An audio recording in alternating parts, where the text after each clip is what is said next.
자, 오늘 읽었던 이 말씀은 워낙에 유명한 말씀이죠. 골리앗과 다윗이 일전을 벌이는 그런 장면을 우리에게 소개를 하고 있는데요. 오늘 읽었던 본문을 통해서 하나님의 꿈이라고 하는 제목을 말씀을 나눠보도록 하겠습니다. 자, 서로 인사합니다. 주님의 이름으로 사랑합니다. 주님의 이름으로 축복합니다. 여러분, 꿈을 꾼다는 것은 대단히 중요한 일입니다. 왜냐하면 꿈이 없는 백성은 망한다라고 이야기했죠. 사람이 살아가는 그 운동력이라고 하는 것은 꿈입니다. 아무리 어려워도, 고난이 아무리 많아도, 어려움이 아무리 많아도 그 어려움을 이겨낼 수 있는 것은 꿈 때문에 그렇죠. 꿈이 없다면 어려움을 이겨낼 수가 없어요. 여러분에게 소중한 꿈들이 잘 이루어져서 아름다운 열매들로 나타나기를 주님으로 축원합니다. 그러면 하나님의 꿈이 있었을까요? 하나님의 꿈이 있을까요? 자, 물론 이 하나님의 꿈이라고 했을 때 하나님의 계획이죠. 계획을 우리는 그걸 소환해서 우리식으로 표현하면 하나님의 꿈이다. 하나님이 계획한 부분을 이루기를 원하시는데 오늘 그 가진 그 현재 상태를 그걸 꿈이라고 이야기해요. 그 이루어지지 않은 상태, 앞으로 이루어질 것을 확신한 그 상태를 꿈이라고 이야기합니다. 그러면 이 꿈이 하나님께도 그러면 하나님께도 그 계획이 있는 것처럼 오늘 이 본문을 통해서 하나님이 어떤 계획을 갖고 계시는지 우리가 봐야 됩니다.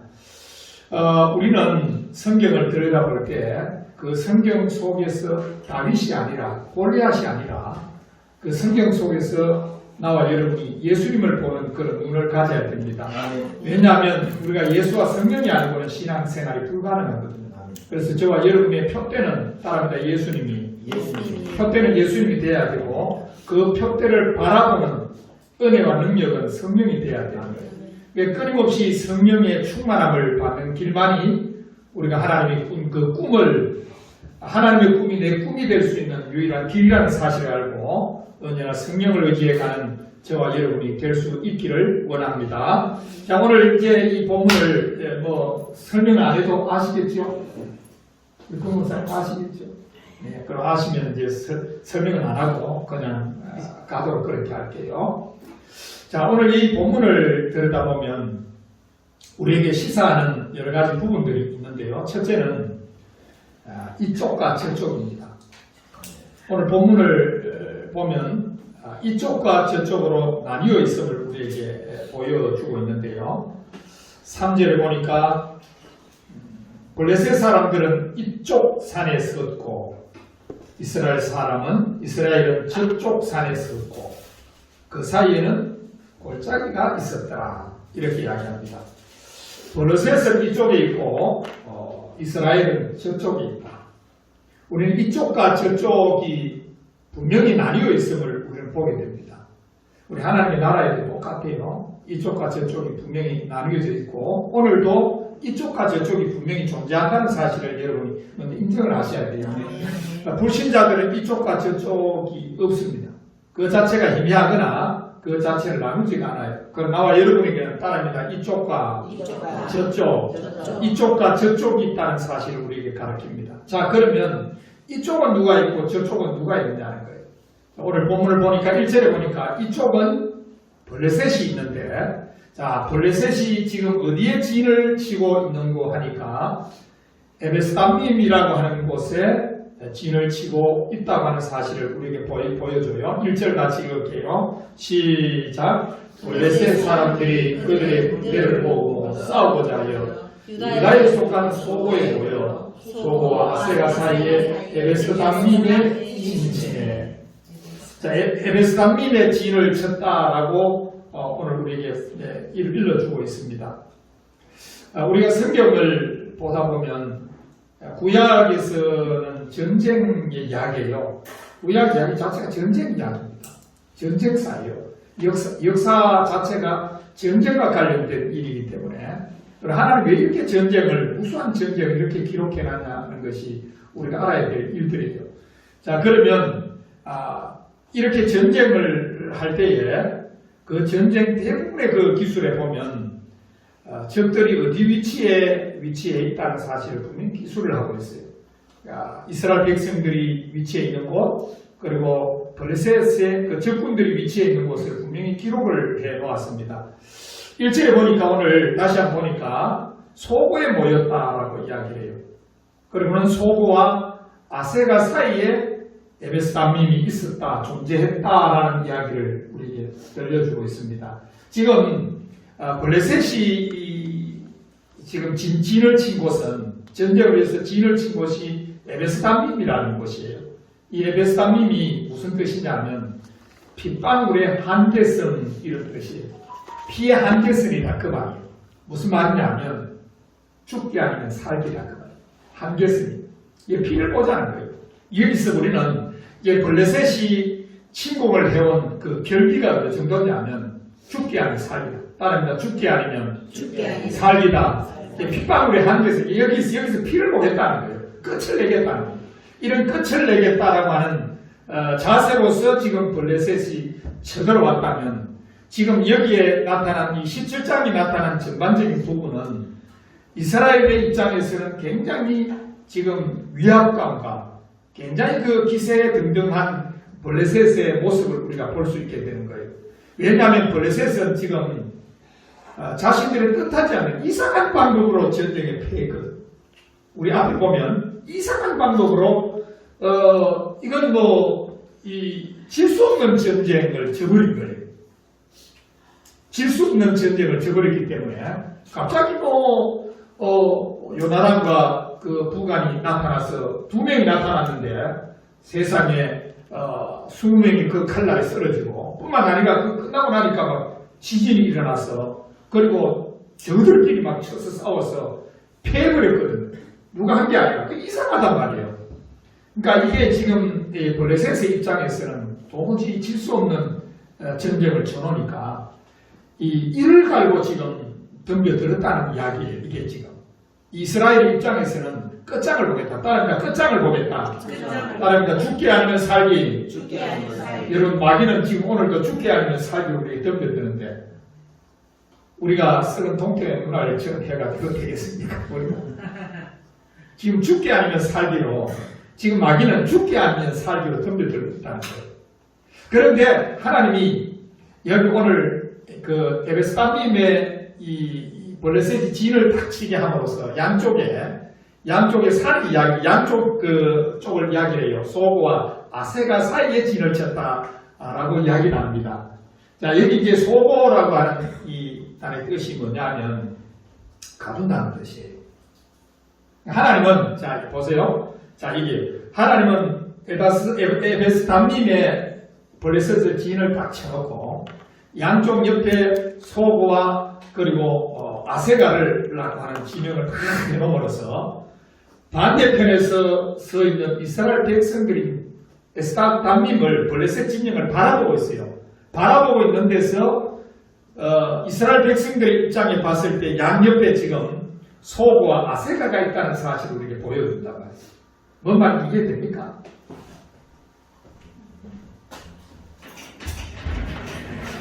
자, 이렇게 산과 산을, 진영을 산과 산에 진영을 골짜기가 있다고 했으니까 진영을 쳤단 말이에요. 근데 여기에 지금 블레셋이 진을 치고 있는데, 하나는 아세가고 하나는 소고라고 하는 거예요.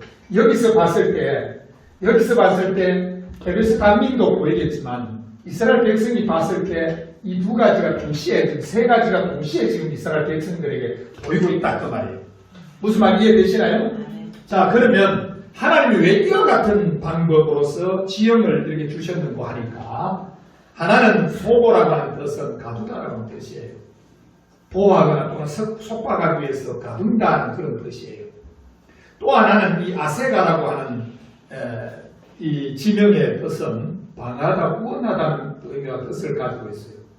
무슨 말이냐면 이스라엘 백성들이 지금 블레셋을 바라보고 있을 때 끝장을 보러 죽기 아니면 살기로 덤벼드는 그들의 모습을 바라볼 때에 이스라엘 백성들이 지금 하나님께서 주시는 메시지가 뭐냐면, 너희들이 블레셋의 지금 억압과 속박 속에 들어갈래? 아니면 내가 너희들을 방어해주고 내가 너희들을 구원해주기를 원하느냐라고 하는 식으로 주님께서 지금 진영을 그렇게 갖춘 거예요. 무슨 말 이해되나요? 하나님은 그러니까 구약 성경의 전쟁사에 보면 항상 하나님이 이런 식으로서 모든 상황을 배치를 합니다. 배치를 다 시켜놔요. 그래서 이스라엘 백성들이 흔들리지 않도록 하나님께서 그래서 오늘날 우리가 이 성경을 대하는 우리에게 하나님께서 우리에게 교훈을 주기 위해서 이와 같이 행하시는데 우리에게도 또 마찬가지예요. 원수가 지금 악한 원수 마귀가 죽기 살기 어떤 게 되면 악한 원수만 보는 게 아니라 너희들이 지금 이 원수 앞에서 속박을 당하고 억압을 당하며 살래? 아니면 내가 너희들을 원조해 줄까? 하나님께서 이와 같은 이야기들을 우리에게 들려주고 있다 그 말입니다. 자, 우리 권사님 무슨 말인지 이해되나요?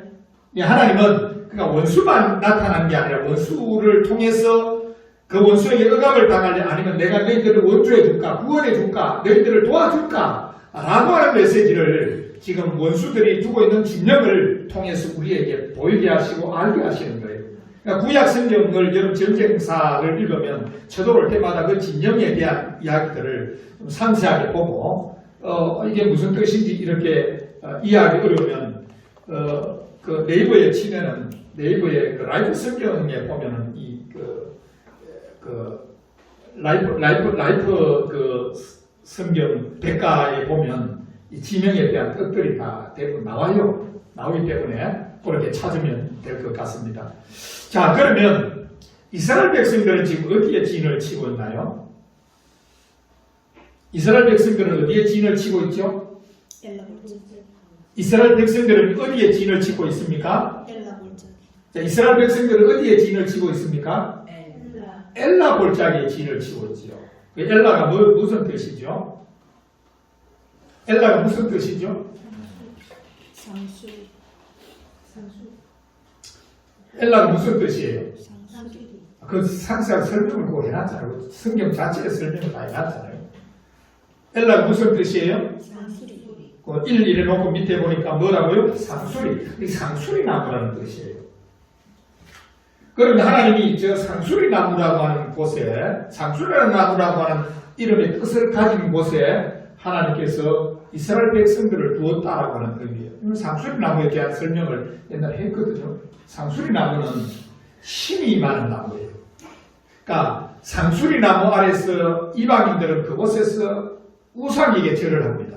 그러니까 이스라엘 백성 하나님이 아브라함을 부르실 때부터 하나님이 약속의 땅, 가나안 땅으로 가라고 그래놓고 그 하나님이 약속한 그 가나안 땅이 어떤 땅이냐면 아브라함이 줄곧 가나안에 와서 거하는 땅이 어떤 땅이냐면 상수리 나무가 있는 곳이에요. 그러니까 하나님은 나와 여러분을 불러서 언제나 어디서나 어디에 거하기를 원하시냐면 상수리 나무, 성령이 임재 아래 있기를 주님이 원하시고 계시는 줄로 믿으시기를 바랍니다. 하나님은 언제나 우리가 성령의 임재 아래 있기를 원하고 있습니다. 그런데 상수리 나무 안에서 이스라엘 백성들이 잘 보세요. 이스라엘 백성들이 상수리 나무 안에 성령이 임재 아래 있을 때 하나님을 공경하고 섬겨요. 그런데 그 상수리 나무 아래에서 성령의 임재가 떠나버리는 상수리 나무는 그냥 우상에 지나지 않아요. 무슨 말 이해되나요? 그러니까 이스라엘 백성의 패망이 뭐냐면 그 상수리 나무 성령의 임재 아래 거할 때는 이스라엘 백성들이 하나님을 잘 섬겼어요. 그러나 하나님의 임재가 끝이 하나님의 임재가 나타나지 않을 때는 그들이 행했던 모든 것들이 하나님을 섬긴다고 했지만 그들의 모든 행위들이 전부 우상을 섬기는 것과 똑같았다는 이야기를 구약 성경을 통해서 우리에게 전달해 줍니다. 자, 그러면 엘라라고 하는 이 단어가 상수리 나무다 그 말이에요. 지금 이스라엘 백성들이 상수리 나무 아래 성령의 임재가 있는 그 상수리 나무 아래 있으면 이 전쟁은 보나마나 할 것 없이 이스라엘이 승리를 합니다. 그런데 상수리 나무라고 하는 그 껍데기만 남았지 실제적 성령의 임재가 나타나지 않는 그 골짜기에 있는 이스라엘 백성들은 피리패망이에요. 그러면 성령은 언제 임하나요? 여러분 다윗이 전장에 올 때 비로소 성령이 임합니다. 이건 우리에게 아주 중요한 것들을 제시를 해요. 다윗이 그 전장에 올 때 비로소 그 상수리 나무에 성령이 임하니까 이 전쟁에 승리를 하는 거예요. 우리에게 이러한 스토리들을 영적인 이러한 스토리들을 우리에게 다 보여줍니다. 그래서 여기에 오늘 2절에 보면 자 2절 같이 읽을게요. 다 같이 시작. 사울과 이스라엘 사람들이 모여서 엘라 골짜기에 진치고 블레셋 사람들을 대하여 전쟁을 벌였습니다. 여기서 사울과 이스라엘 사람들이 모여서라고 엘라 골짜기에 진을 쳤다라고 이야기하는, 여기 모였다라고 하는 말은 소집했다는 말이에요. 요게 무슨 동사냐면 니팔 동사를 썼습니다. 니팔 동사는 수동 동사인데요. 하기 싫어도 해야 되는 동사예요. 이건 하기 싫어도 해야 돼요. 전쟁이 났으니까 모이지 않으면 안 되도록 되어 있다 그 말입니다. 그래서 그들이 모인 곳이, 그들이 소집된 곳이 산수리나무라는 거예요. 자, 그러면 사사기 7장을 우리 한번 보도록 할게요. 사무엘상 앞에 사사기 7장을 한번 보도록 할게요.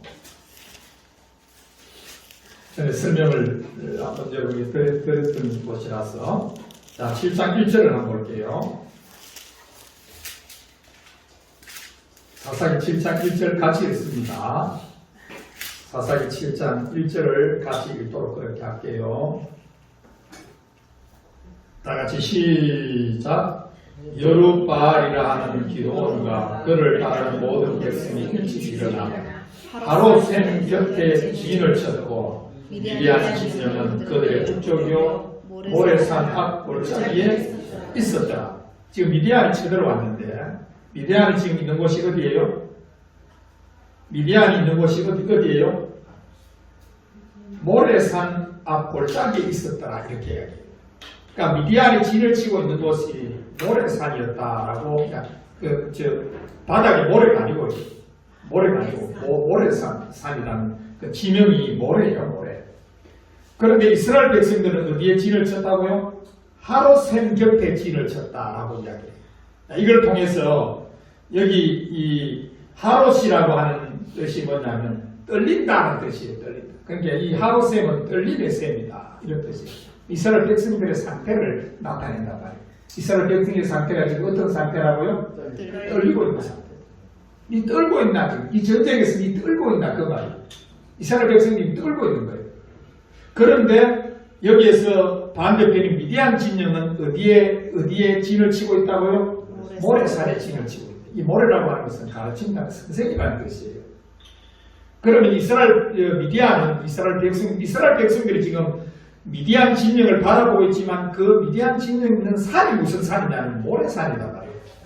그 모래산의 이름의 뜻이 뭐냐면 선생, 가르치다는 뜻이에요. 그 이스라엘 백성들은 미디안을 봐서 안 되고 이스라엘 백성은 뭘 봐야 되느냐면 모래산을 봐야 되는 거예요. 왜냐하면 하나님이 미디안을 너희에게 보낸 것은 너희들을 가르치려 보냈다. 너희들의 선생으로 보냈다. 이 전쟁은 내가 너희들에게 선생을 보내서 너희들에게 가르치고 어떻게 하면 구원을 얻을 수 있는가를 가르치기 위해서 보낸 선생이다. 이런 의미예요. 무슨 말 이해되나요? 네. 자, 그 다음에 창세기 12장을 봅니다. 하나님이요, 여러분, 여러분 성경을 읽을 때, 성경 참 재밌게 기록을 하고 있습니다. 오늘날 우리에게 충분히 교훈을 얻을 수 있도록, 충분히 이 영적인 세계를 바라볼 수 있도록 하나님이 우리에게 해 주신 거예요. 자, 12장 8절을 같이 한번 볼게요. 하나님이 가나안 땅으로 가라 이렇게 했어요. 창세기 12장 8절에 하나님이 아브라함에게 가나안 땅으로 가라고 말씀을 하시고는 아브라함이 가나안 땅에 와서 첫째 단을 쌓는데 그것이 세겜 땅입니다. 세겜에 와서 첫째 단을 쌓게 되는데요. 자, 같이 우리 6절 같이 읽습니다. 6절에서 8절까지 같이 읽을게요. 다 같이 시작. 아브라함이 그 땅을 지나 세겜 땅 모레산 수리나무에 이르니 그때 가는 사람이 그 땅에 거주하였더라. 여호와께서 아브라함에게 나타나 이르시되 내가 이 땅을 이 자손에게 주리라 하신지라. 자기에게 나타나신 여호와께 그가 그곳에서 제단을 쌓고 거기서 베델 동쪽 산으로 옮겨 장막을 치니 서쪽은 베델이요 동쪽은 아이라. 그가 그곳에서 여호와께 제단을 쌓고 여호와의 이름을 부르더니자. 하나님의 이름을 불렀던 첫 번째 쌓았던 제단이 세겜에서 제단을 쌓았는데 그 제단을 쌓는 곳이 동쪽과 서쪽으로 나뉘었대요. 동쪽과 서쪽 사이에 있단 말이에요. 동쪽과 서쪽 사이에 있는데 보니까 서쪽은 베델이고 동쪽은 아이라는 거예요. 그 제단을 쌓을 때 보세요. 제단을 쌓을 때 한쪽은 베돌이고 한쪽은 아이라는 거예요. 이게 무슨 말이냐면 그가 제단을 쌓을 때 하나님은 우리가 하나님 앞에서 예배를 하고 하나님 앞에 중심에 있을 때 언제나 우리 하나님이 우리에게 늘 두 가지의 방향을 보여주는 거예요. 하나는 하나님의 집이라고 하는 베델. 지금 둘을 같이 보여준단 말이에요. 하나님의 집인 베델. 예배를 드리는 자는 언제든지 조심해야 됩니다. 예배를 드릴 때 여기 이제 아이라고 하는 뜻이 뭐냐면 쓰레기더미라는 뜻이에요. 폐허라는 뜻입니다. 폐허. 하나님이 아브라함이 지금 첫 제단을 쌓을 때 그에게 보여준 게 있어요. 그것은 하나님의 집을 선택을 해야 될지 쓰레기더미 같은 것을 선택을 해야 될지에 대한 이야기로 이렇게 들려줍니다. 여러분, 우리가 하나님 앞에 예배할 때 언제나 하나님의 집을 바라보는 그런 은혜가 있어야 될 줄로 믿습니다. 네. 이게 이제 하나님이 이와 같이 성경에 보면 무엇을 하고 있는데 양쪽에 무엇이 있더라 또는 어떤 지명을 통해서 지금 현재 상태를 나타내 주는 이야기를 우리에게 전부 다 하고 있는 거예요. 그러니까 우리가 이 지명들을 절대 놓쳐서는 안 된다. 자, 오늘 죽기 살기로 달려드는 오늘 본문으로 다시 돌아가면요. 죽기 살기로 달려드는 블레셋을 바라보니까 오늘 3절에 같이 읽습니다. 본문 3절을 같이 읽어보도록 할게요. 다 같이 시작. 블레셋 사람들은 이쪽 산에 섰고 이스라엘은 저쪽 산에 섰고 그 사이에는 골짜기가 있었더라. 그 사이에는 골짜기에 있다는 말은 죽기 아니면 살기. 어느 한 놈은 반드시 다 속될 만큼 다 뒤지에 어떤 한 놈. 여기 그 사이에 골짜기가 있다는 말은 이건 이 전쟁은 죽기 아니면 살기다. 따라합니다. 죽기 아니면 살기다.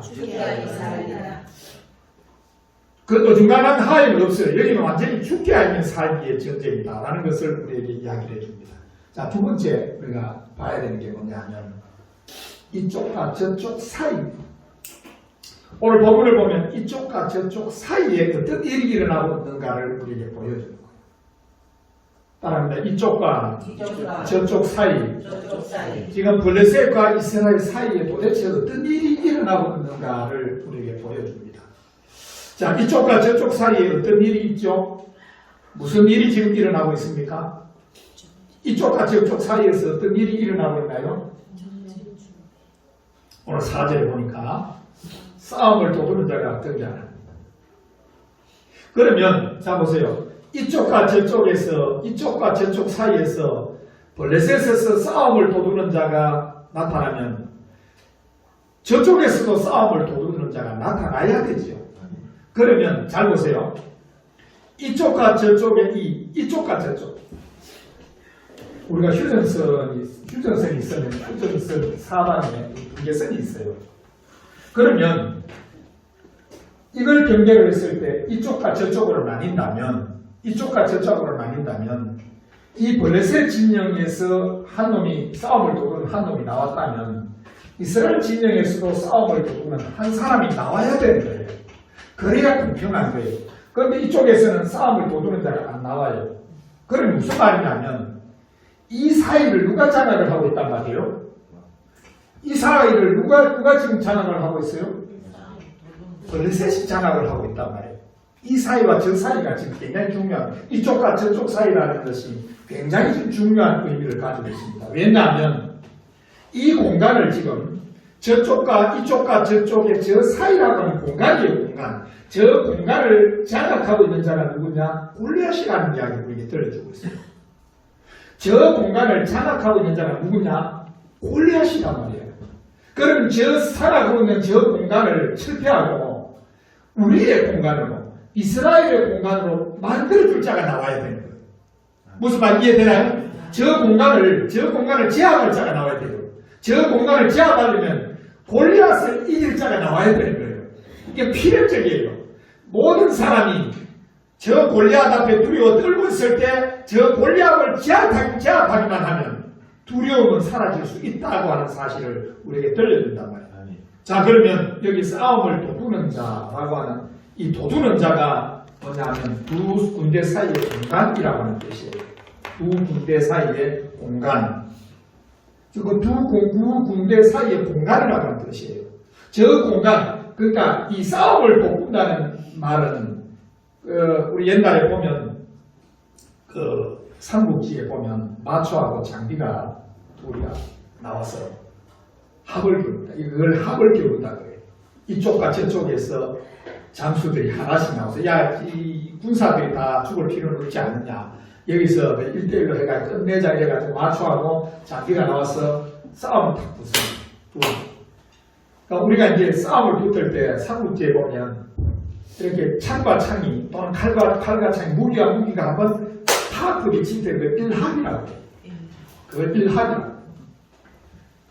그래서 뭐 삼합을 했는데 결판이 안 났다. 뭐 이렇게. 마초와 장비가 어느 정도로 이 합을 겨루냐면 수천 합을 겨루는데 끝이 안 나요. 수천 합을 겨루는데 끝이 안 나니까 이제 유비아하고 가누가 이제 마초를 생포를 하려고 작전을 짰죠. 그런 것처럼 지금 양쪽 군대에서 전쟁을 도두는 자가 나왔다면, 이 골리앗이 나왔다면 이쪽에서도 한 사람이 나와야 맞는 거예요.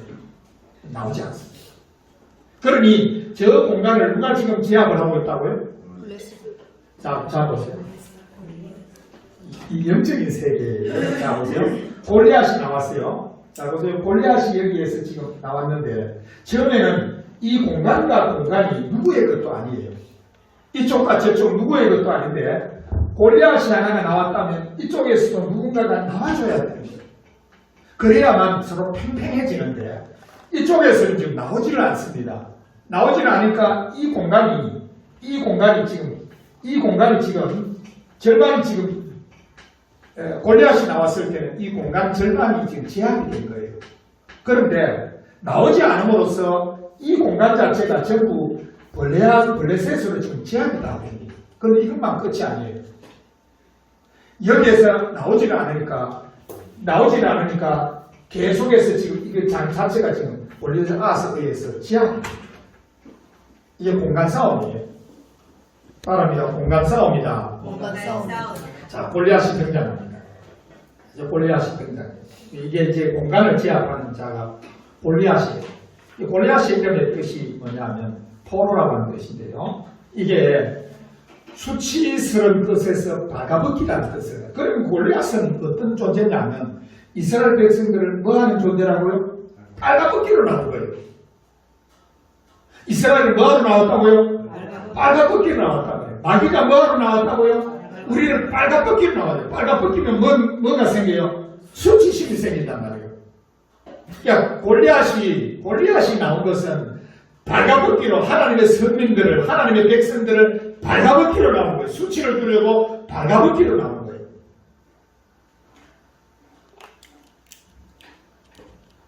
누가 나를 발가벗기려고 나왔는데 내가 당하고 있으면 된다. 근데 요즘 이제 오늘 사는 그리스도인들이 다 등신들이에요. 발가벗기고 있는데도 덤벼들 생각을 안 합니다. 덤벼들 생각을 안 해요. 지금 온 이스라엘 백성들이 발가벗김을 당하고 있는데도 속수무책. 누구 책임이에요? 이거 누가 책임져야 돼요?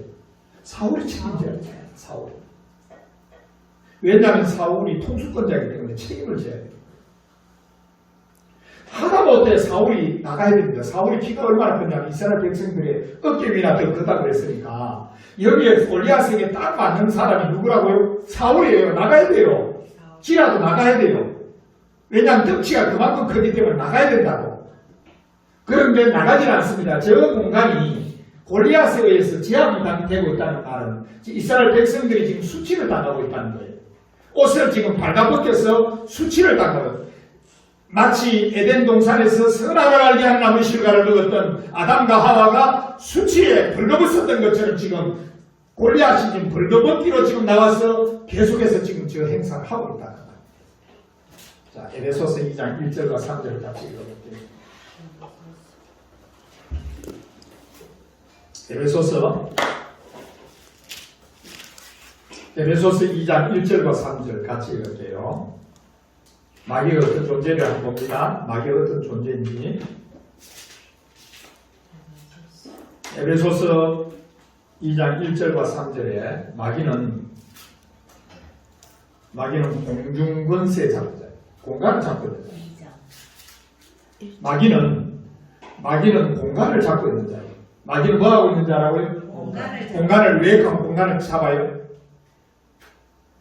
우리를 벌거벗기려고요. 벌거벗기려고 한다고. 수치를 당하게 한다고. 죄를 지어서 수치를 당하게 만들려고 하는 존재가 바로 골리앗이었다는 사실이 우리에게 들려준다. 자, 같이 2장 1절에 3절 시작. 그는 허물과 죄로 죽었던 너희를 살리셨구나. 그때 너희는 그 가운데서 행하여 이 생산 풍조를 따르고 공중의 권세 잡은 자를 따랐으니 오 지금 불순종 아들들 가운데 역사하느니라. 전에는 우리도 다 그 가운데서 우리의 육체의 욕심을 따라 지내며 육체와 마음이 원하는 것을 하여 다른 이들과 같이 본질상 진노에. 그러니까 골리앗이 지금 성민들을 벌거벗기려 나와서 수치를 두려고 나오는 것처럼 골리앗이 나와서 고함을 지르는데도 아무도 나오지 않는다는 것은 지금 수치를 당하고 있다는 말이에요. 발가벗겨졌다 그 말이에요. 지금 여러분 이 발가벗은 수치에 누가 옷을 입혀서 수치를 면하게 할 거냐 말이에요. 누가 이 수치를 면할 수 있게 하겠냐 말이에요. 그가 바로 다윗인 줄로 믿습니다. 그가 바로 예수님인 줄로 믿습니다. 그가 온단 말이에요. 그가 온다. 보세요. 이제 그가 옵니다. 그가 이스라엘 백성이 수치를 당하고 있는 이스라엘 백성들을 향해서 누가 오고 있다고요? 다윗이 오고 있단 말이에요. 이 이야기를 지금 우리 본문을 통해서 이 이야기를 해줍니다. 여러분 오늘 우리는 성경을 통해서 예수님을 봐야 돼요. 예수를 볼 수 있는 그런 눈이 진정으로 우리가 성경이 우리에게 제시하고 있는 부분이라는 사실을 여러분이 아셔야 됩니다. 자, 그러면 골리앗의 모습을 한번 쭉 볼게요. 4절에서 7절, 오늘 본문 4절에서 7절.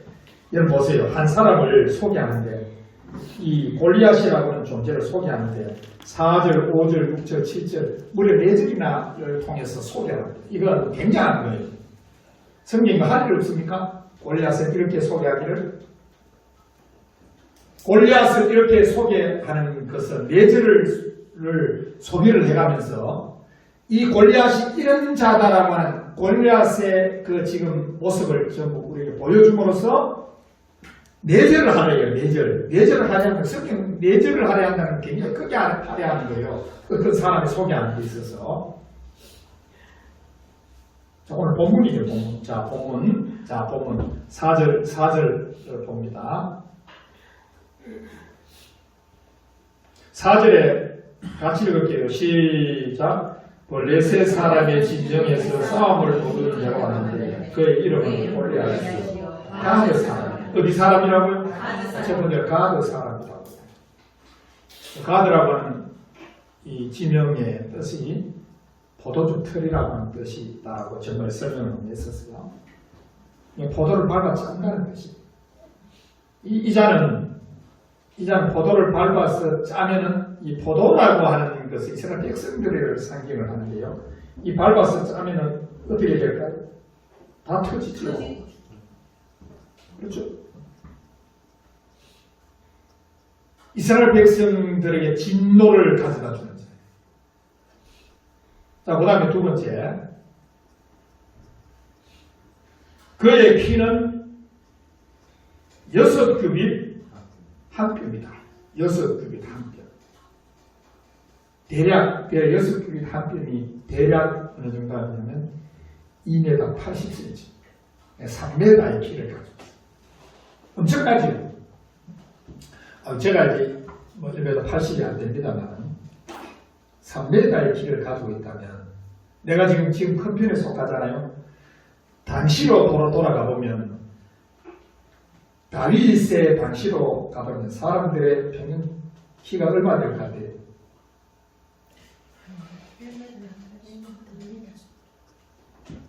150 정도밖에 안 되겠죠. 그건 배나 큰 거예요. 권사님 앞에 권사님보다 배나 되는 사람이, 키가 배나 되는 사람이 앞에 서 있으면 그 사람이 주먹을 쥐고 치려고 했을 때 한번 생각해 보세요. 그 거인이, 그 거대한 거인이 나타나서 이스라엘을 치려고 한다고 생각해요. 이 우리가 생각을 좀 많이 해야 돼요. 예. 왜냐하면 성경이 제가 지금 설명하는 것처럼 자세히 설명하는 거 아니고 좀 뭉실하게 설명하는 우리는 그 행간을 좀 상상이 좀 필요로 해요. 이게. 그러니까 3m 정도 되는 키, 보통 사람의 평균 신장에 배나 되는 키를 가진 사람이 싸우려고 나왔는데 세 번째, 자 5절 같이 시작. 머리에는 노투구를 썼습니다. 야, 머리에는 노투구를 쓰고 있고 키가 더 큽니다. 노투구 쓰니까 키가 더 큽니다. 무슨 말인지 됩니까? 키가 큰 데다가 더 커요. 지금 노트북을 써놓으니까 키가 더 크단 말이에요. 3m 훨씬 넘지. 자, 그 다음에 5절에 계속 몸에는 비늘 갑옷을 입었으니 그 갑옷의 무게가 5,000세겔이라 됩니다. 5,000세겔이 어느 정도의 무게냐면 57kg. 약 57kg. 우리 사모님을 내가 등에 하나 뜯고 나보다 똑같은데 57kg. 57kg의 무게되는 갑옷을 입어라. 자, 그 다음에 6절 시작. 그의 다리에는 각반을 잡소. 각반이라는 게 여기 이렇게 차는 겁니다. 이렇게 하는 거예요. 이게 각반이면 노수로 되어 있고. 자, 그 다음에 창자루는 배틀채 같고, 녹각과 그 다음 어깨 사이에는 노단창을 매었대요. 노단창을 매었고, 어깨에는 노단창을 탁 매고 있고, 그 다음에 7절에 보면 그 창자루는 배틀채 같고, 창날은 철 600세겔이다. 창날만 무게가 얼마냐? 6.9kg, 7kg만 돼요. 7kg의 무게를 가지고 있는 창날을 가지고 있는 사람. 그 다음에 보세요. 7절에 창날은 철 600세겔이며 방패병자가 앞서 행하더라. 방패를 앞에 또 골리앗 앞에 방패를 앞에 들고 앞에 든 자가 앞서서 행하고 막아주고 있는 거예요.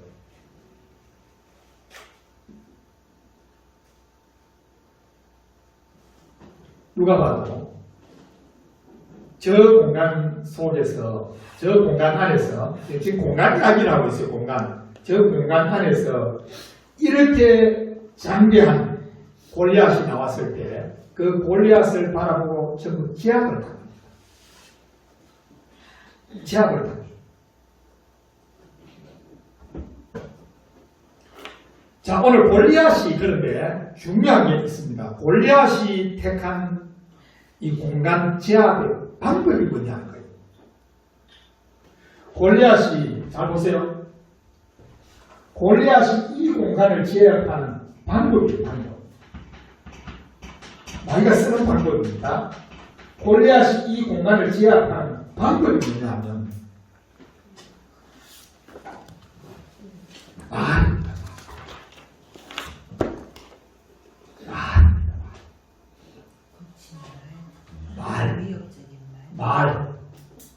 말입니다.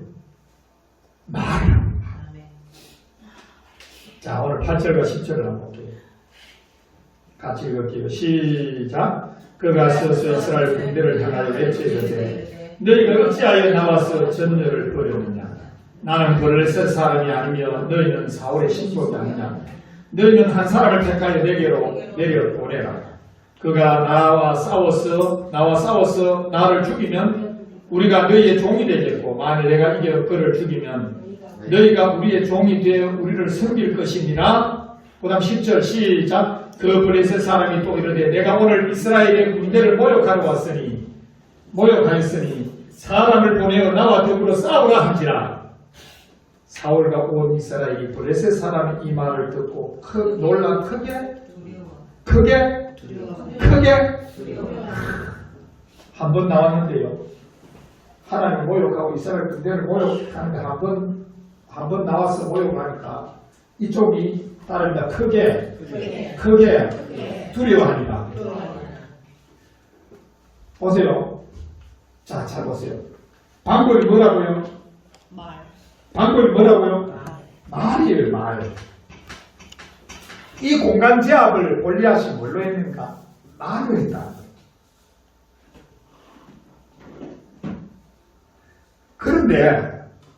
그런데 이 말을 하루하고 만 게 아니라 무려 40일을 했습니다. 며칠을 했다고요? 16절을 했습니다. 시작. 그 블레셋 사람이 40일을 조석으로 나왔어. 몸을 40일 동안 내가 우리 금권사님하고 있으면서 금권사님 이번 가을에 죽습니다. 이번 가을에 죽습니다. 이번 가을에 죽습니다. 이번 가을에 죽습니다. 40일 동안 그래도 사람이 어찌 되겠어요? 잘 들어야 됩니다. 공중권세 잡은 마귀는 공간을 제압을 하는데 그 공간을 무엇으로 제압을 했냐면 말로 제압을. 뭘로 제압한다고요? 말로 제압합니다. 그러니까 우리는 이 공간을 마귀가 와서 그냥 우 하고 이렇게 제압하는 걸로 아는데 그렇게 하잖아요. 마귀는 뭘로 제압한다고요? 말로 제압합니다. 지금 우리는 이것을 우리 이것을 지금 골리앗하고의 이 장면을 전장의 장면을 통해서 우리는 지금 마귀에게 말로서 가스라이팅을 당하고 있는 거예요. 니까지는 뭐해? 네가 뭐 한다고? 네 집사가 뭐 한다고? 아니 목사가 뭐 한다고? 아니 니까지게 뭐 할 수 있어? 니 그래가지고 구원받을 수 있겠어? 끊임없이 마귀가 말로서 나와 여러분의 삶의 공간을 제압을 하는 거예요. 40일 동안 이걸 들으면 따라하면 미치겠다. 가스라이팅이에요. 마귀는 말로서 이 공간을 제압을 하는데 가스라이팅 합니다. 뭘 한다고요? 말로서 한단 말이에요. 말로서. 끊임없이 말로서 가스라이팅을 해요. 네가 그렇게 살아서 돈 받을 수 있느냐? 네까지게 뭘 한다고? 하나님 너에게 관심도 없어. 하나님이 너 같은 존재에게 관심이나 기나 기울일 줄 알아? 어린 밥그릇지도 없는 소리 하지 마. 끊임없이 40일 동안을 계속해서 기전을 때리면 이스라엘 백성들은 왜 되겠어요? 하루만 들어도 기분 상한데 40일을 들으면 사람이 기름진 건가요? 끝난 거예요, 벌써. 끝난 거예요. 지금 우리는 이 전장의 심각성을 봐야 돼요. 이스라엘 백성들이 끝난 거예요. 이 골리앗이라는 존재에 이 제압을 당하고 있는 이 모습들을 보면서 이미 전쟁은 끝난 전쟁이에요. 누가 이걸 구원할 수 있겠어요? 누가 구원할 수 있겠냐 말이에요. 여기에서 골리앗만 제압을 한다면 이길 수 있는 거예요.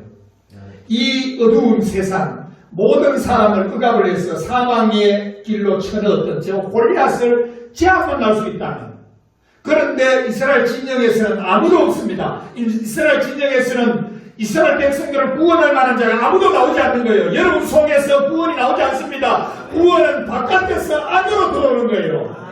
그래서 다윗이 밖에서 안으로 들어오는 겁니다. 하늘에서 이 땅으로 내려오시는 거예요. 그래야 그것이 구원이 되는 줄로 믿으시길 바랍니다.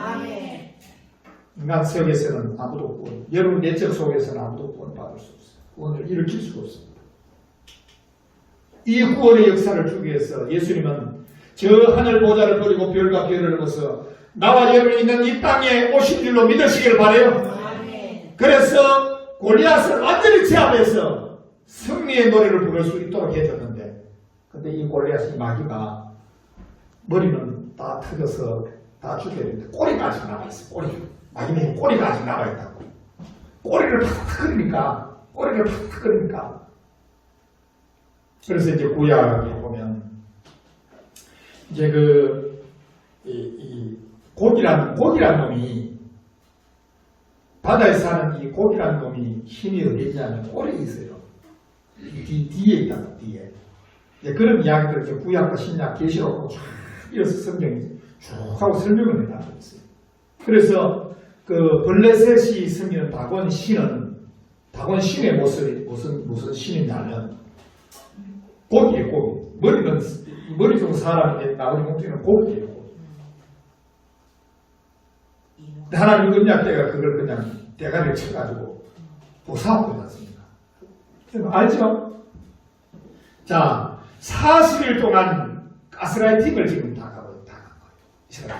여기에서 우리가 좀 생각을 해보자는 거예요. 40일 동안, 우리 집사님 40일 동안 가스라이팅 당하면 어떻게 되겠습니까? 아무 의욕이 없어.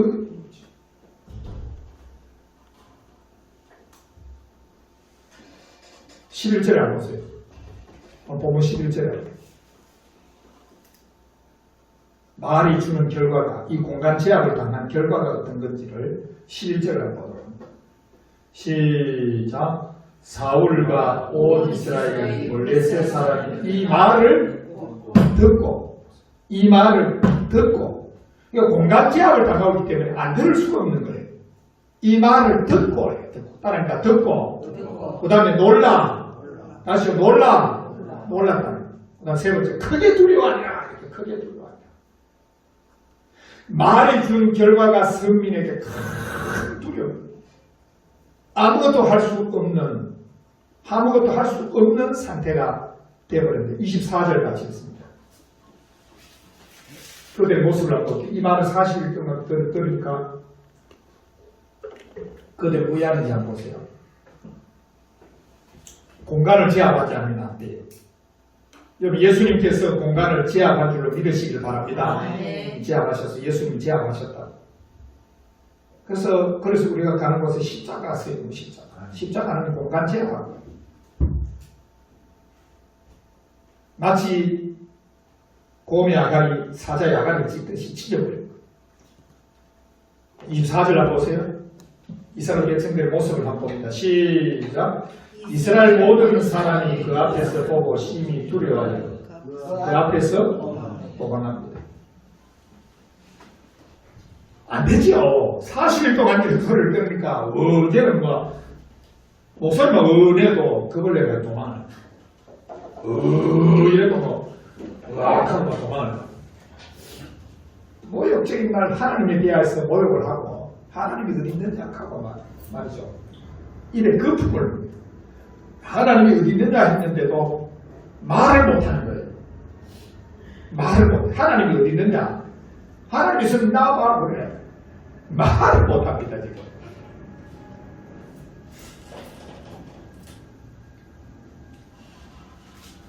사실 골리앗이라고 하는 이 집안 자체가 거인종. 골리앗의 아우 이름이 라흠이라고 하는 사람이, 골리앗의 아우 이름이 라흠인데 골리앗의 아우도 거인입니다. 사무엘하 21장 19절에 같이 한번 볼게요. 사무엘하 21장 19절에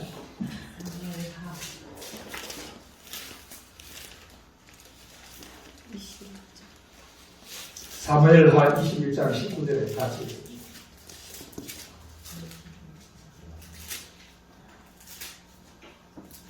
나중에 거인에 대한 성경에 거인들이 몇 명이 나오는데요. 거인에 대한 이야기도 여러분에게 좀 설명을 좀 해드리도록 할게요.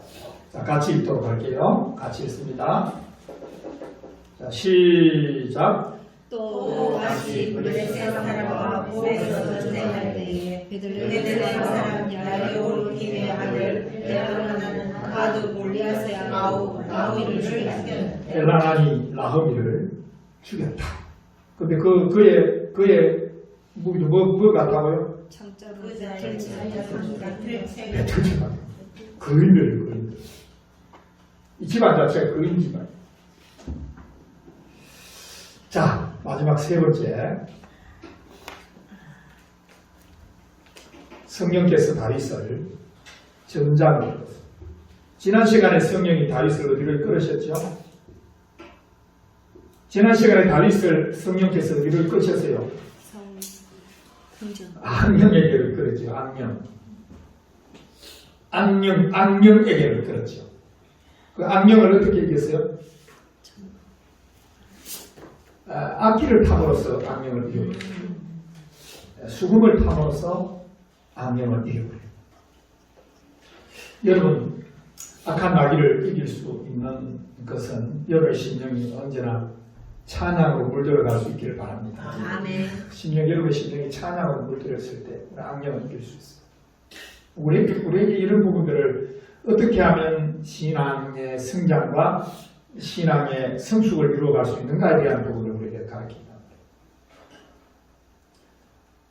자, 성령이 전장으로 다윗을 이끄는데 오늘 다윗의 특별한 소개를 하고 있습니다. 다윗을 새롭게 소개를 해요. 새롭게 소개를 할 때 다윗이 어떤 사람인지를 소개를 합니다. 12절까지 읽을게요. 다 같이 시작. 다윗은 유다 베들레헴 에브라임 사람 이새라는 사람의 아들이었는데 이새는 사울 당시 사람 중에 나이가 많아 늙은 사람으로서 8 아들이 있는 중. 오늘 다윗을 뭐라고 소개를 하는 거니까 8번째 아들이라고 소개를 합니다. 굉장히 중요해요. 왜냐하면 이 전쟁에서 지금 이렇게 가스라이팅을 당하고 있는 이 전장에서 사망이 응습해 있는 죽을 수밖에 없는 운명에 놓였던 이스라엘 백성들을 살리고 건질 수 있는 것은 있는 존재가 있는 다윗인데 그 다윗이 누구냐? 이스라엘 안에 속하지 않은 새로운 존재라는 이야기를 하거든요. 이 8이라고 하는 수는 세상에 속하지 않은 수입니다. 그러니까 이 하나님이 7일은 이 세상에 속한 만수예요. 완전수입니다. 그래서 한 주간을 7일로 7일, 제7일은 안식일이에요. 안식일 너머의 날짜예요. 유대인들은 한 주간을 했다면 제8일을 새로운 날로 이시요. 새로운 날. 따라합니다. 새로운 날. 세상에 속하지 않은 수예요. 세상에 속하지 않은 수. 그걸 부활의 수라고 합니다. 이 8이라는 수는 새로운 출발, 새로운 첫 번째 라는 의미를 가지고 있어요. 그래서 여기에 오늘 성경의 이 기자가 8 아들이 있는 중 이렇게 얘기해요. 8 아들이 있는 중 14절에 뭐라고 그래요? 14절에 다윗은 막내라 이렇게 이거를 지금 일부러 이렇게 등장시킵니다. 이 성경이 그냥 기록하지 않아요. 그 8번째인데 그가 막내라. 더는 없다. 더는 없다. 8 외에는 더는 없다. 8 외에는 더는 없다. 예수 외에는 더는 없다는 이야기를 하고 있는 거예요. 예수 외에는 더는 없다. 우리를 구원할 자가 예수 외에는 더는 없다. 지금 골리앗에게 쫄아있는 이들을 구원할 자는 예수밖에 없다. 이 전장은 죽기 아니면 살기 전장이에요. 그냥 뭐 중간하게 살 수 있겠지 이런 전장이 아니라 죽느냐 사느냐의 전쟁이에요. 죽느냐 사느냐, 죽기 아니면 살기다. 핏방울에 한개 쓰냐 그랬잖아요. 죽기 아니면 살기나 말이야. 죽기 아니면 따릅니다. 죽느냐 사느냐, 다시요. 죽느냐 사느냐, 죽느냐 사느냐의 문제에서 이 문제를 해결하실 이가 누구냐? 다윗이다. 다윗. 새로운 출발을 알리는 다윗. 세상에 속하지 아니한 따위. 예수님은 세상에 속하지 않은 분. 여덟 번째. 따릅니다. 더는 없다. 다시요. 더는 없다. 그래서 창세기 그래서 창세기 17장에 할례를 행할 때 난지 8일 만에 할례를 받아라. 새로운 세상이 열립니다.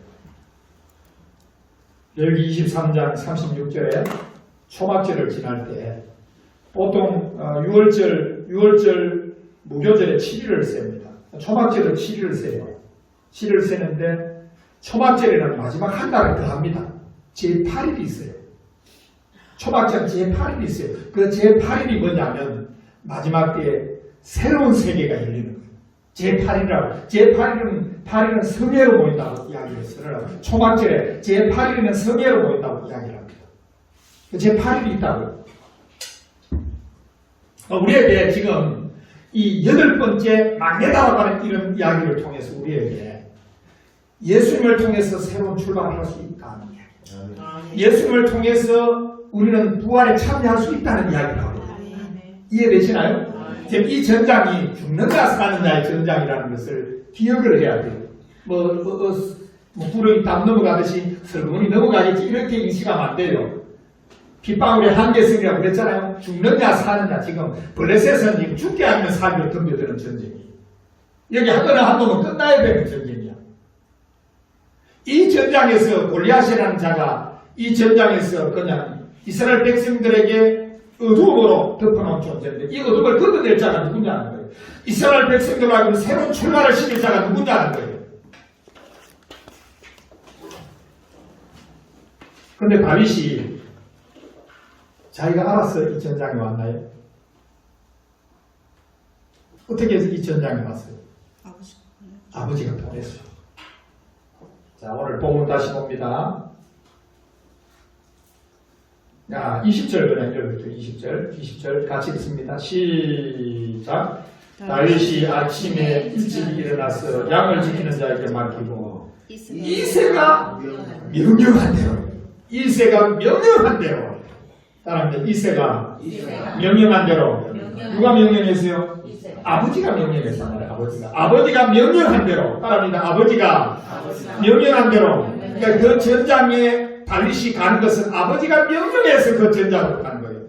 예수님이 이 땅에 이 전장에 오신 것은 아버지의 명령으로 온 줄로 믿으시길 바랍니다.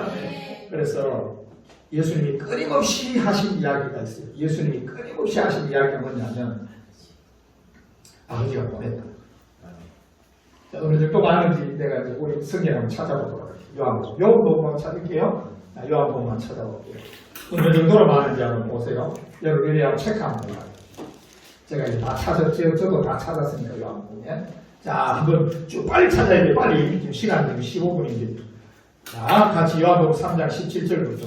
자, 요한복음 3장 17절.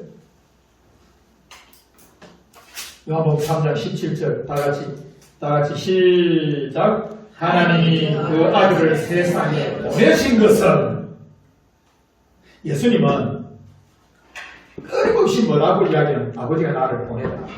아버지가 나를 보냈다. 아버지가 나를 보냈다. 아버지가 나를 보냈다. 아버지가 나를 보냈다. 자, 34절. 자, 나레이터가 뭐라고 이야기하는지 보세요. 검은 글씨니까 나레이터가 하는 이야기예요. 나레이터가 뭐라고 하는 거 34절 시작. 하나님이 보내신 이는 하나님의 말씀을 하나님. 그러니까 하나님 아버지가 보낸 사람은 아버지의 명령대로만 하는 거예요. 하나님의 말씀대로 한다는 것은 아버지의 명령대로만 하는 거예요. 자, 그 다음에 4장 34절 빨리 찾습니다. 빨리 찾고 34절 시작. 예수께서 이르시되 나의 양식은 나를 보내신 이의 뜻을 행한다. 5장 23절 5장 23절 시작. 이는 모든 사람으로 아버지를 공경하는 것 같이 아들을 공경하지 아니하십니다. 아들을 공경하지 아니하는 자는 그를 보내신 아버지로 공경합니다. 예수님이 계속해서 보냈다는 이야기예요. 24절 시작. 내가 진실로 진실로 너희에게 이르노니 내 말을 듣고 또 나 보내신 이를 믿는다. 그러니까 예수님 스스로는 내가 스스로 알아서 왔다고 하지 않고 계속해서 아버지가 보냈다는 이야기예요. 30절 시작. 내가 아무것도 스스로 할 수 없노라. 듣는 대로 심판하니 나는 나의 뜻대로 하려 하지 않고 나를 보내신 이의 뜻을. 자, 그 다음에 36절 이제 제가 이야기할 테니까 여러분들이 그 읽습니다. 시작. 내게 아버지께서 내게 주사 이루게 하시는 역사 곧 내가 아는 그 역사가 아버지께서 나를 보신 것을 나를 위하여 준비하는 것이요.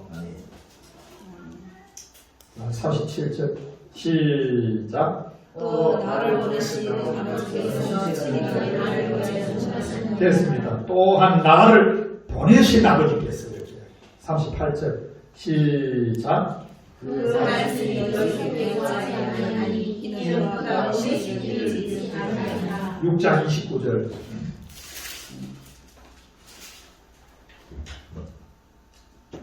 지금 얼마나 많은지에 대한 이야기를 여러분이 보여주려고 그래요.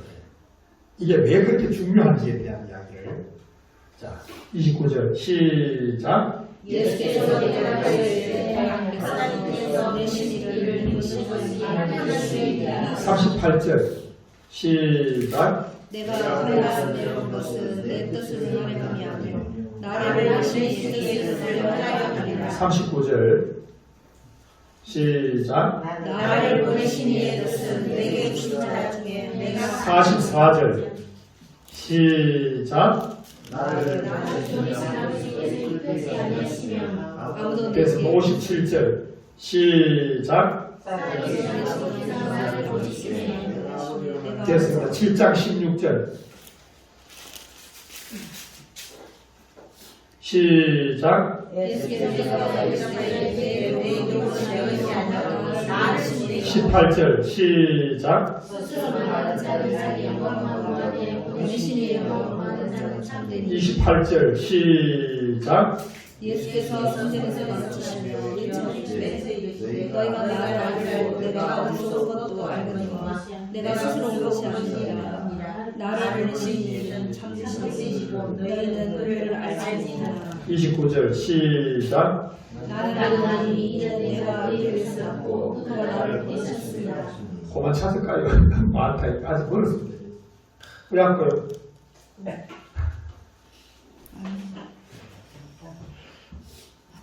자, 33절 시작. 예수께서 이르시되 내가 너희와 함께 조금 더 있다가 나를 보내신 이에게로 돌아가리라. 보세요. 지금 내가 그냥 구절만 쭉 이야기할게요. 지금 시간이 다 돼서 33절 찾았지요. 그다음 8장 16절, 18절, 26절, 29절, 42절, 9장 4절, 10장 36절, 11장 42절, 12장 44절, 45절, 49절, 13장 20절, 14장 24절, 26절, 15장 21절, 26절, 16장 5절, 17장 3절, 8절, 18절, 21절, 23절, 25절, 20장 21절 이렇게 나왔습니다. 아버지가 나를 보냈다는 이야기를 엄청나게 하십니다. 오늘 읽었던 이 본문을 통해서 오늘 본문 20절에 다시 본문으로 돌아갈게요. 본문 돌아갈게요. 다윗이 이 전장에 왜 왔느냐? 이 전장에 왜 왔느냐? 이 전장에 다윗이 옴으로써 그것이 하나님의 꿈이 하나님이 도대체 어떤 꿈을 꾸고 있느냐는 것을 우리에게 보여줍니다. 하나님이 도대체 어떤 꿈을 가지고 있느냐는 것을 우리에게 보여줍니다. 자, 20절 다시 읽습니다. 본문 20절 시작. 다윗이 아침에 일찍 일어나서 양을 지키는 자에게 맡기고 이새가 명령한 대로 가지고 와서 진영에 이른다.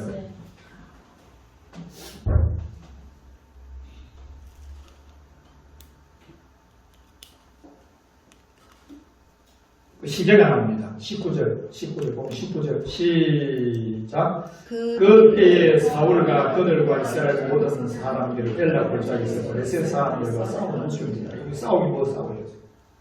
표현을 이렇게 한 거지. 건복도 지금 전부 건복 벌벌 떨고 있다. 다윗이 아버지의 명령을 따라서 전장에 왔을 그때에 골리앗이 나와서 고함을 지르고 있습니다. 20절 보세요.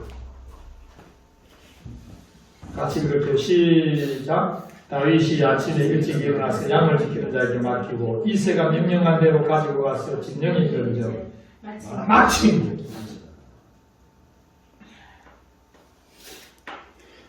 하나님의 그 다윗이 이끄심의 그 길들이 이 하나님의 섭리와 역사들이 지금 나타납니다. 예수님이 오셨을 때, 이 땅에 인간의 몸으로 오셨을 때, 그리고 예수님이 사역을 시작하실 때 있었던 주변의 모든 역사들은 예수님의 등장을 알리는 이야기입니다. 자, 그 다음에 23절까지 했습니다. 시작. 그들과 함께 말할 때 마침 이렇게 마침. 그러니까 그때에 마침이라고 하는 단어를 통해서 이 모든 되어지는 상황이 하나님의 섭리와 역사 속에서 이루어지는 이야기들이라는 것을 우리에게 보여주고 있습니다. 오늘 다윗을 통해서 하나님이 도대체 어떤 꿈을 꾸고 계실까? 이 전장에 하나님이 다윗을 보내서 이새가 다윗을 보냈던 것처럼 하나님께서 다윗인 예수님, 제2의 다윗인 예수님을 보내서 하나님 하시고자 하는 것이 뭘까요? 사도행전 13장 22절 내가 이새의 아들 다윗을 만난 내 마음에 맞다. 내 마음에 맞다는 거예요. 내 마음에 맞다는 거예요. 그럼 다윗을 보면 하나님의 꿈이 뭔지를 우리가 알 수가 있어요. 왜냐하면 하나님의 마음에 맞다고 했으니까 이야말로 내 꿈을 실현할 자다. 이야말로 내 꿈을 이루어줄 자다. 이야말로 이 땅에서 내 꿈을 실천해낼 자다라는 사실을 우리에게 보여주는 줌으로써 나와 여러분이 하나님의 마음에 맞는 자가 된 줄로 믿으시길 바랍니다. 성령은 우리 속에서 하나님의 마음에 맞는 자로 우리를 사용하고 계시는 거예요. 이해되시나요? 자, 그러면 하나님은 다윗을 통해서 어떤 이야기를 펼치느냐. 자, 이제 성경에서 다윗의 이야기를 우리가 한번 펼쳐볼게요. 물론 여러분들은 이제 성경을 연구하는 입장이 아니니까 다윗이 도대체 다른 왕들과 뭐가 틀리느냐라는 것을 우리가 봐야 돼요. 다윗은 사울하고 다르게 하나님의 꿈이 뭐냐면 세계적으로 하나님의 꿈이에요. 하나님의 꿈은 세계적으로. 그래서 사울에게 아말렉을 공격하라는 이야기. 아말렉을 공격하라. 하나님이 여러분 생각해 보세요. 남의 나라를 침략하라고 주님이 가르치는 거예요. 하나님이 사울에게 남의 나라를 침략해라. 근데 이거 침략 전쟁이 어떤 전쟁이 완전 돌이켜라는 거죠. 근데 그대로 한다니까. 그렇게 쓰십니다. 다윗은요, 왕의 자리에 앉자마자 세계 정복이 났습니다. 다윗은 왕의 자리에 앉자마자 세계 정복이 났어요. 잘 안 믿어지시는가 보네. 다윗은 왕의 자리에 앉자마자 주변 나라를 전부 정복 전쟁을 일어납니다. 전부 이게 하나님의 마음입니다. 무슨 말인지 이해됩니까? 하나님은 정복하기를 원합니다. 하나님은 왜냐하면 구약은 전쟁사예요. 전쟁에 대한 이야기예요. 하나님은 정복 전쟁을 원하고 계십니다. 장악하라는 거예요. 왜냐하면 이것은 모세가 꿨던 꿈이에요. 하나님의 꿈은 모세에게 전달되는데 모세가 뭘 꿈을 꿨냐면 이스라엘 백성들은 제사장의 나라예요. 모든 나라들, 모든 족속들이 여호와의 이름을 부르고 여호와를 경외하도록 하나님이 세워줬기 때문에 이스라엘 백성들이 이스라엘 나라가 해야 될, 공동체가 해야 될 일이 뭐냐? 온 세계를 정복한 거야. 온 세계를 정복한 거야. 무슨 말 이해되나요? 오늘날로 치면 복음을 들고 온 세계를 정복한 거야. 그때는 전쟁으로 세계를 정복하기를 원하지만 지금은 전쟁이 아니라 복음을 들고, 따라합니다. 복음을 들고, 다시요, 복음을 들고 온 세상을 정복하라. 다시요, 정복하라. 그래서 하나님의 소원이, 하나님의 소원이 하나님 꿈 아니겠어요? 우리 형숙 집사님 무슨 소원이 있어요? 소망과 소원이 좀 달라요. 소망이 위로 보는 것이라면 소원은 땅을 쳐다보는 거예요. 소망은 위를 쳐다보는 것이라면 소원은 땅을 쳐다보는 거예요. 그래서 소원은 우리에게 관계돼요. 여러분들이 소원이 있어요. 내가 교회가 커지기 원하는 건 소원이에요. 소망이 아니고 그건 소원이에요. 그럼 우리는 대체로 뭘 기도하느냐면 소원을 기도해요. 소망을 기도하는 게 아니라 소원을 기도해요. 소원을 기도하는 게 잘못됐다는 말이 아니라 소망이 없이 소원만 기도하는 거예요. 이게 잘못됐다. 이게 기복신앙. 소원만 기도하는 것을 기복신앙. 우리는 균형잡히라고 하겠어요. 위의 것을 구하고 땅의 것도 구하는 거예요. 무슨 말 이해되나요? 우리의 삶이 그렇게 지향되어 나가야 된다는 걸 이야기한다. 우리 형수 집사님 어떤 소원을 가지고 계세요? 남북 통일 알고 계세요? 남북 통일의 소원을 가지고 계세요.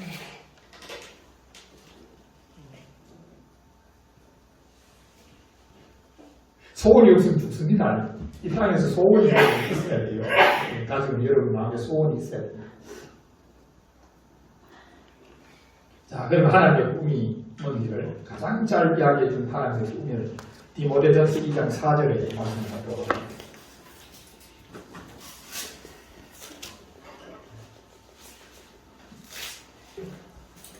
이 17장 전체를 통으로 그냥 설교를 해보려고 합니다.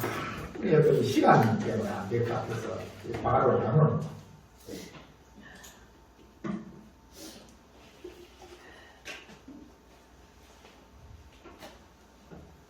자, 같이 볼게요. 이 하나님의 소원, 하나님의 꿈입니다. 이 꿈을 저와 여러분이 이루어 드릴 수 있기를 원해요. 다윗은 지금 이 일을 위해서 아버지로부터 아버지가 보낸 전장 온 그 다윗을 통해서 우리는 지금 하나님의 마음이 어떤 하나님의 꿈이 도대체 뭔지, 하나님의 꿈, 하나님의 계획이 하나님의 마음이에요. 같이 읽을게요. 디모데전서 2장 4절입니다. 시작.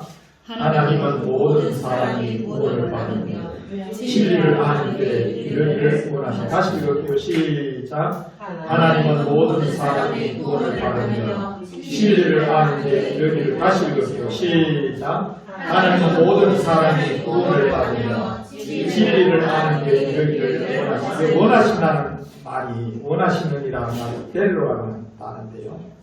이건 뭔가를 열망한다는 뜻이에요.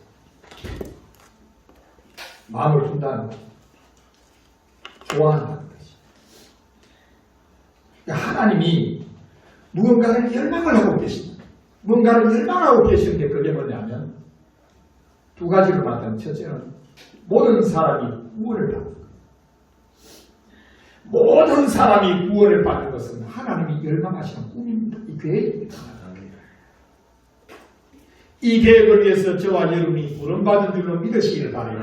이걸 누가 행하느냐? 이 전장에서 골리앗이 지금 오는 이 전장에서 누가 구원해요? 다윗이 구원하잖아요. 하나님 벼랑계에서 구원 못하시나요? 그렇게 하지 않는단 말이에요. 다윗이라고 하는 존재를 통해서 구원하신 것처럼 이제는 하나님이 나와 여러분을 이와 같이 쓰기를 원하고 계시는데, 하나님은 나를 통해 모든 사람이 구원을 받으며 그 다음에 하나님의 또 하나가 뭐냐면 진리를 아는 데 이르기를 원합니다. 진리를 아는 데 이르기를 원한다는 말이 단순히 지식을 안다는 말이 아니에요.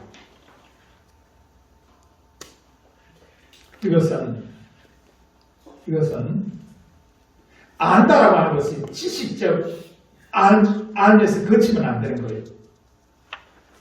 이것을 몸이 알아야 돼요. 몸이 안다는 것은 행함으로 아는 거예요. 행동하는 거예요.